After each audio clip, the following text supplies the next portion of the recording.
يركبوا مش ركاب قاعدين كده، تحس ان دول عساكر قاعدين مصوصين ومحاوطين بالامن ده حوالي اكتر من 30 طياره حربيه. مصر تعمل كده؟ ما احنا كان ممكن نقول طب انتوا بقى العمليه كده نبعت بقى، نقعد بقى اهالينا واخواتنا وفنانينا، نبعت بطياره سي 130 مشجعين من اللي بيلبسوا تيشيرتات وكده وياكلوهم بقى. ما احنا اصل العمليه احنا بس هي عمليه مش ارهاب بقى ولا بالظبط. هي مصر بتعمل دي رياضه يا جماعه، دي رياضه، والرياضه بريئه من كل اللي عملوه الجزائريين في السودان. في فرق بين رياضه رايحين نلعب رياضه، واحنا وقفنا والله يا كابتن خالد بعد الماتش، انا وقفنا كلنا سقفنا لمنتخبنا، وقفنا سقفنا. في النهايه دي كوره المونديال، سقفنا ونزلنا قعدنا معاهم في اوضه اللبس، يا جماعه خلاص، يا جماعه معلش وربنا ما ردش، انتوا عملتوا مجهودكم خلاص، ربنا مش كاتب لكم المونديال خلاص، ودي رياضه. وانتوا كاسبين 4 ماتشات ورا بعض، وكاسبين زامبيا وكاسبين رواندا وكاسبين الجزائر في مصر، ولاعبين مباراه عاليه، خلاص برافو عليكم، ونشجعهم ونأيدهم ونقف وراهم ونأيد الكابتن حسن شحاته، ونركز بقى في البطوله اللي جايه في يناير، ونقف ورا الفرقه يا جماعه خلاص. انما نقابل بقى بكل العداء وكل طب الله، طب احنا خسرانين وبنشجع نقول مبروك، تضربوا في اتوبيساتنا وتضربوا في الاطفال وتضربوا في السيدات بالطوب والسنج، احنا فين يا جماعه؟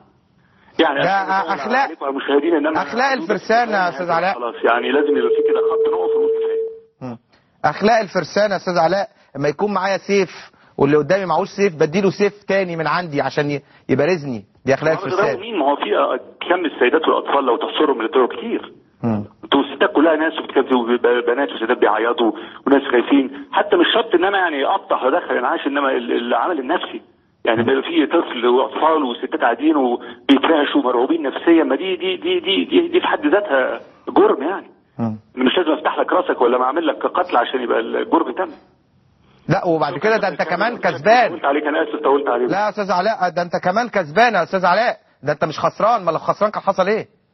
بالظبط. لا الحمد لله، قدر الله ما شاء فعل كده يعني، دي مباراه كوره واحنا انا اسف يا استاذ علاء، انا عايز اقول لحضرتك بس احنا ياما فرحنا وياما سعدنا فالناس ما تزعلش، ما تقعدش بقى نسوا التشكيل. كابتن حسن عمل اللي عليه، والراجل يعني جاب بطولات كبيره، فانا بقول له على الهوا شكرا يا كابتن حسن، وشكرا لافراد المنتخب كلها، ولازم نقف وراهم ونشجعهم ونقول لهم يعني انتوا اسعدتونا وانتوا يعني اخواتنا وحبايبنا. استاذ علاء انا اسف، انا عايز يعني اقول لك الباقي في حياتك في محمد، يعني ورغم احزانك ودائما ورا منتخب مصر، دائما ورا فريق المنتخب المصري اللي بيفرح مصر، انا بقول لك الباقي في حياتك.